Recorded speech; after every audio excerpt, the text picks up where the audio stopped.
Dear 11th standard students, இன்னைக்கு நம்ம என்ன பார்க்க போறோம்னா exercise 8.3ல sum number 9 given பாருங்க. So that the points, இங்க point ன்னு கொடுத்துட்டாங்க.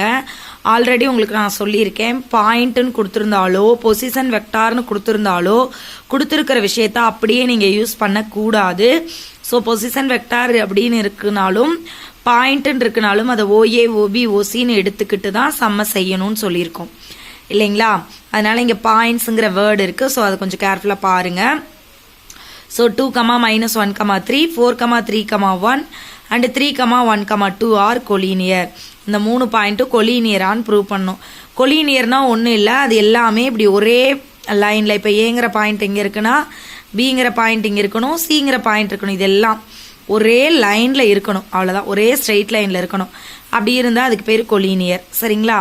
இப்போ பாருங்க, OA வெக்டார்னு எடுத்துக்கணும்னு சொல்லியிருக்கேன்னா OB வெக்டார் OC வெக்டார் கொடுத்துருக்கிறத வெக்டார் ஃபார்மேட்டுக்கு மாற்றிட்டோம். இதுல இருந்து முதல்ல AB இந்த டிஸ்டன்ஸ் கண்டுபிடிக்கிறோம். AB எப்படி கண்டுபிடிப்பீங்க? OB minus OAவா?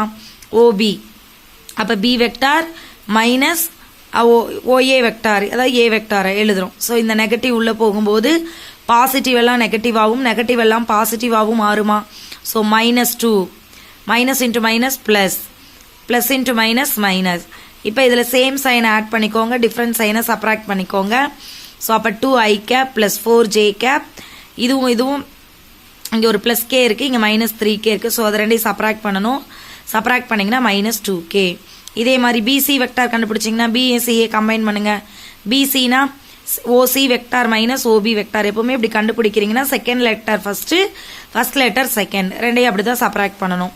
அப்போ 3i cap plus J cap plus 2k cap minus 4i cap plus 3j cap plus k cap. ஓபியோடதையும் ஓசியோடதையும் கொண்டு வந்து அப்ளை பண்ணிட்டோம். இப்போ இந்த மைனஸ் உள்ளே எடுத்துகிட்டு போனீங்கன்னா எல்லாமே பாசிட்டிவ், ஸோ எல்லாமே நெகட்டிவாக மாறிடும். இப்போ இது ரெண்டையும் பார்க்கும் பொழுது வேற வேற சைனு, ஸோ எல்லாத்தையும் சப்ராக்ட் பண்ணுங்க. அப்போ -i cap minus 2j cap plus k cap கிடைக்கும். இதே மாதிரி CA வெக்டார் கண்டுபிடிங்க. அப்போ என்ன கிடைக்கும்? OA வெக்டார் மைனஸ் OC வெக்டாரா? OA ஏவோடது என்னது? 2i cap minus j cap plus 3k கேப்பா மைனஸ் சியோடது 3i cap plus j cap plus 2k கேப்பா. இப்போ இந்த மைனஸ் உள்ள எடுத்துட்டு போங்க. எல்லா டேமும் பாசிட்டிவ், ஸோ இது உள்ள போகும்போது எல்லா டேமும் நெகட்டிவ்.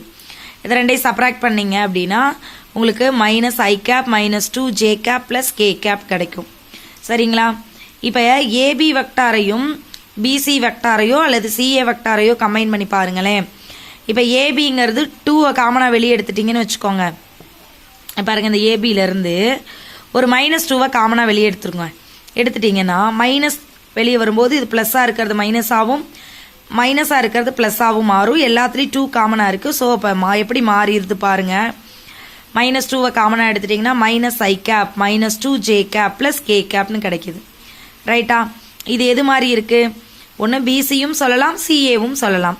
ஸோ இப்போ இங்கே நம்ம பிசி சொல்கிறோம், -2 இன்ட்டு பிசி வெக்டார். அப்போ ஒரு வெக்டாரை இன்னொரு வெக்டாரோட ஸ்கேலார் மல்டிப்ளிகேஷனாக நீங்கள் சொல்கிறீங்க அப்படின்னா அந்த ரெண்டு வெக்டாரும் பேரலா? ரைட். ரெண்டு எப்படி இருக்குது? பேரலாக இருக்குன்னு அர்த்தம்.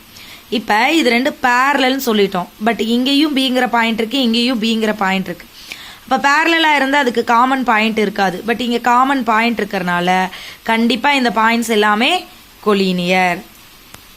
புரியுதா? அதாவது பேரலல்னா இப்படி இருக்கும்பா. ஸோ இப்போ இது ஏ இது பின்னு வச்சுக்கிறீங்கன்னு வச்சுக்கோங்க, இது பி இது சின்னு வச்சுக்கிறீங்க.